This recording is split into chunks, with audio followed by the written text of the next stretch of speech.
Well, the government shutdown is upon us again, and not a terrible surprise given that the longest government shutdown we've ever had in history was under Trump 1.0. That was in January of 2019, lasted 35 days.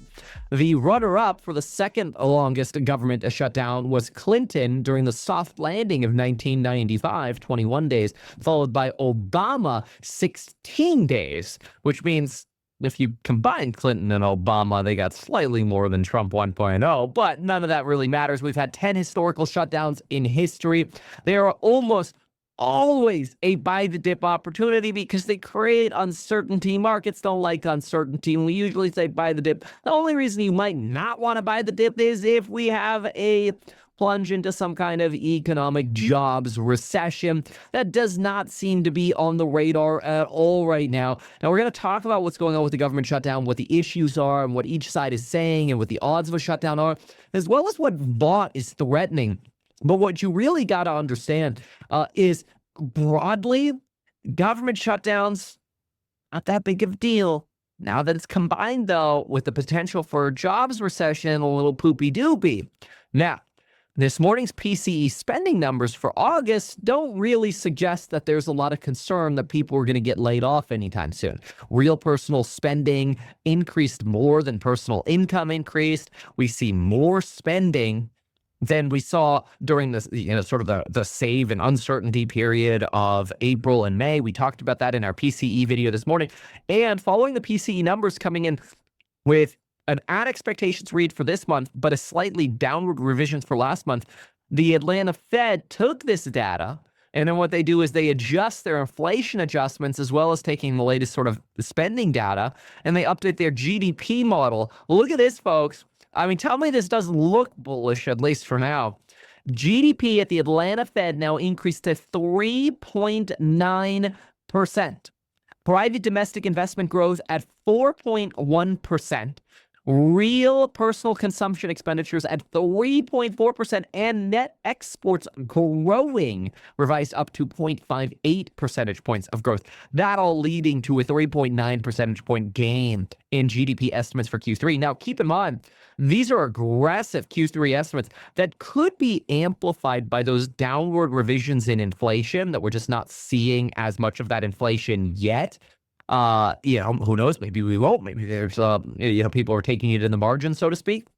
But what's incredible here is, while it is possible that lower inflation readings are leading this GDP number to be artificially high, because if you subtract out less inflation, GDP looks bigger, right?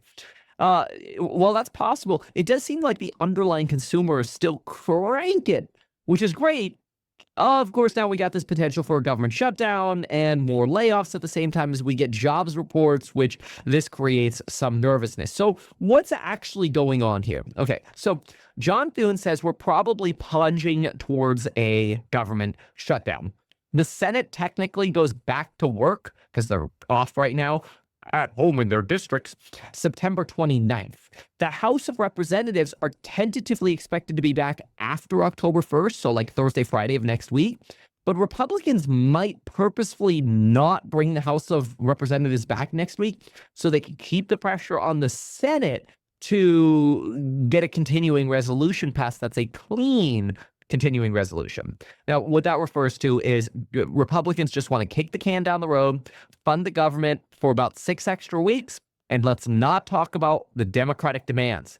Democrats are demanding money. Now, we're going to talk about that in just a moment. Donald Trump did have a bipartisan meeting planned with congressional leaders, Republicans and Democrats, but ended up abruptly canceling that, deciding that no meeting with congressional leaders could possibly be productive. That's a quote from Donald Trump. And then ended up canceling talks with Schumer, Chuck Schumer and Hakeem Jeffries, Democratic leaders of the Senate and House. Now, Mr. Vaught, and this is a scary one, he wants this government shutdown, in my opinion, because he wants mass government layoffs. And that's the big risk factor here, is that we end up getting big government layoffs that are sort of like Doge 2.0. Now, Democrats are responding to this and they're saying, hey, like, dude, we're not going to be intimidated. They're going to fire workers anyway. Hakeem Jeffries literally tweeted, "We will not be intimidated by your threat to engage in mass firings. Get lost." And, the Brookings Institute is arguing that Democrats that have no control right now at all of the House, Senate, or White House are kind of being pressured by their constituents to be a little bit more ballsy. Like, a lot of people look at Chuck Schumer and they're like, dude, you were a wet blanket the last time we had a potential for a government shutdown. He kind of just rolled over towards Donald Trump. Well, so what did you end up with?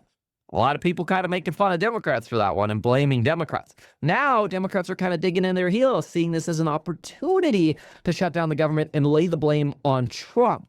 Now, right now, the Trump administration needs 7 Democrats, which I guess could be 2 independents, but really you need 7 votes because you have 53 Republicans. And you need to get past the filibuster, so you need 60 votes on this. Now, but the commentary right now, or at least like what Democrats are demanding, 2 things. Number 1, they want Affordable Care Act subsidies, Obamacare subsidies. And number 2, they want the restoration of Medicaid benefits. Those are for lower income individuals. So ACA subsidies are currently set to expire December 31st of this year. And they may start showing up, like those higher prices related to those subsidies expiring may start showing up in annual renewals when the renewal window opens November 1st. And this is where a lot of people are worried that people just aren't going to renew their health insurance because they're going to see out-of-pocket expenses potentially balloon as much as 70% if these Affordable Care Act subsidies do not pass. Now, the total expectation over the next 10 years for the Affordable Care Act subsidies and Medicaid benefits of about $1 trillion that were cut from the Big Beautiful Bill, that was a way that Republicans were able to get the Big Beautiful Bill to have a lower price tag, was cutting Medicaid. So basically like giving tax breaks to richer people and to AI companies, but taking Medicaid benefits away from poorer individuals.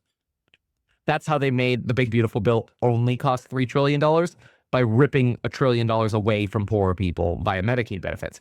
Democrats are like, yo, double bird, bro. F you. We want a reversal here. We want that $1 trillion back. So the CBO was estimating that this is going to be about $1.4 trillion over the next 10 years.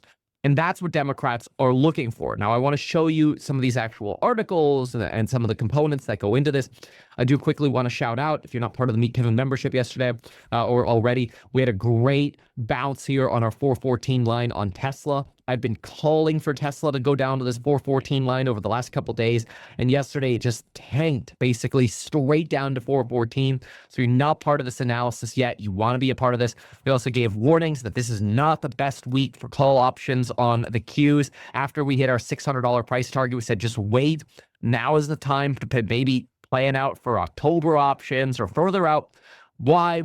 Because of these government shutdown fears. And so if you're not yet a member of the Meet Kevin membership, consider joining.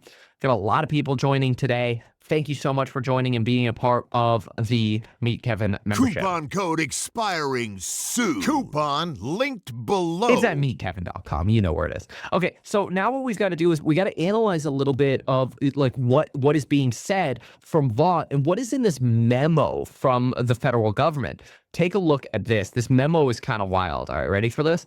So the memo is right here.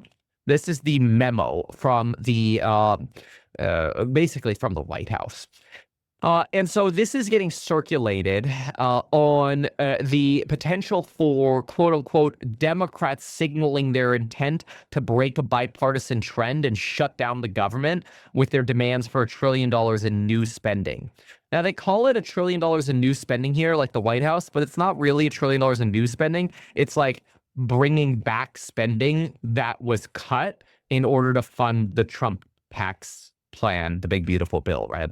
So Democrats are trying to get that back. And you can see very frequently, you're going to see, I highlighted them in green, with the exception of this one right here. I guess I can make that one green. There's a lot of yapping about how Democrats are to blame here. Look at this. Democrats, Democrats, Democrats.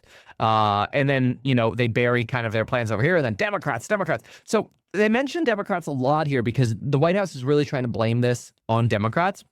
but they're going to use this as an opportunity. And this is where the mass layoffs potentially come from. Here it is.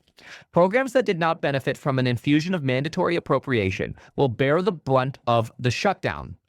If the government shuts down on October 1st, that shutdown date, the White House is directing that all agencies are directed with, respect to applicable laws to consider reduction in force notices for all employees in all programs, projects, or activities that satisfy all three of the following conditions. Discretionary funding lapses on October 1st. So basically, if the funding expires via government shutdown and you do not have another source of funding and the projects don't have anything to do with Donald Trump's specific priorities, we want you to start furloughing people right away. Now, this has Vought written all over it. Your Project 2025 guide. Your Project 2025 guide, which, Donald Trump said he knew nothing about and there would be no implementation of Project 2025 because he doesn't know anything about it. Project 2025 has basically just been a checklist for this administration so far. We've just been checking stuff off. Like, it has just been play by play, check. That's really a topic for a different video, how much of that has been checked off. But we already know this, so this isn't a surprise. So what you find here is that while Donald Trump is trying to blame Democrats, you have Vaughn, who is promising to bring pain on bureaucracy. A lot of people actually will say, hey, this is exactly what I want. Like, I want Vought to go in there and basically, drain the swamp or clean house or whatever. Well, this is Vaught's opportunity here to go in and blow up with firings, the government in sort of a Doge 2.0, and Donald Trump is going to brand it as a Democratic failure. So Donald Trump will brand it as Democrats are firing all these people because they're shutting down the government. Vaught's going to go in and actually slay with the scythe and start firing. It's basically like Trump being able to, how he was able to blame, Elon for firings with Doge. He can now blame Democrats, and he could get this sort of reduction in government spending, which is what Donald Trump wants. And a lot of people honestly are like, hey, like, this is what I want. This is what I voted for. Okay, whatever. This is everyone's own personal opinion. Oh, look, a little banner popped up that says there's an expiring coupon code tonight called Fatty's Back for the Meet Kevin membership. By the way, like, I have to say, we are kicking freaking butt. We have this analysis that we're doing now. When we do fundamental analysis, I won't show it all, but we have in our in our course member app, we have a stock tab where people could sort by ticker symbol and look up my fundamental analysis on individual stocks, get my opinion on it, my bottom line opinion. You can also now click on the PDFs to get my annotated earnings calls and earnings reports. So you can actually click on the PDF and have the PDF, the very PDF that I used to annotate my fundamental analysis. And you could get that. Like this morning we did, Costco, and we talked about a lot else in the course membership. And so you get that for life. And you could potentially, write this off on your taxes as well. But anyway, take a look at this. So basically, Trump is going to fire a bunch of people. We're going to get these furloughs. And take a look at this. Agencies should not repurpose balances or use transfer authority. So basically, like, we don't want you to move money around. We basically just want you to cut. And if you cut, and then after cutting, you don't have that money is basically just going to go back to the Treasury Department. We're not going to let you move it around or repurpose it for something else. We just want those jobs gone. We want to shrink the size of government, and then obviously provide more tax benefits to the rich.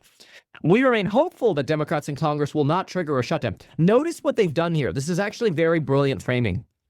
In the very first 4 paragraphs, everything they say is Democrats are to blame, Democrats are to blame, Democrats are to blame, but Democrats are to blame. And then they go, by the way, fire everyone. And then they end it with Democrats are to blame, Democrats are to blame. It's kind of brilliant if you think about it, because the way they're selling this is Democrats are to blame, but they're burying the substance in the middle by framing it around Democrats are to blame. And the argument is, hey, this is a great opportunity to go fire a lot of people. So Vaught is really excited about this opportunity. And, the Washington Post is reporting on this obviously as well. This is, the very real potential that a lot of federal employees could lose their jobs. And that once government funding is reinstated, usually agencies are able to bring their furloughed workers back, but not in this case. The government is literally being directed to keep only the smallest number of employees necessary to legally operate. So this is where a lot of people are like, oh my gosh, that's going to lead to more wait times with Social Security or, whatever, right? So these are real issues. Now, Mr. Thune is like, hey, man, Democrats should just pass a clean bill. Like, why are we trying to include all this stuff? Because this is like Democrats' only opportunity here. Because this idea that Thune's like, oh, we should debate Medicaid separately or Obamacare funding separately. Cool, bro. Great story. But you're never going to have a separate debate. It's never going to happen. So that's why Democrats right now are like, bro, like, it ain't going to happen unless you shut it down now, which increases the odds of a government shutdown. And again, my opinion, usually government shutdowns are a fantastic buying opportunity. Big fan of the buying opportunities. The problem with the buying opportunity is it coincides with jobs data. October 1st, we get ADP numbers. And then after October 1st, what do we get? We get the actual labor report on the 3rd, which is scary because, if now you're going to add on top of a government shutdown and a lot more government layoffs, more than the ones we were already expecting, you're potentially getting double bad news next week on jobs. And that's bad news on a government shutdown leading to government job losses, but then also potentially bad news on actual jobs data. Now, it's unclear what we're going to get in terms of jobs data. We expect that it's going to be revised down. It always is, right? We get jobs data, be like, oh, we have 50,000 job growth. And then we'll end up getting a bunch of revisions. And then guess what? The job growth will be a fraction of it.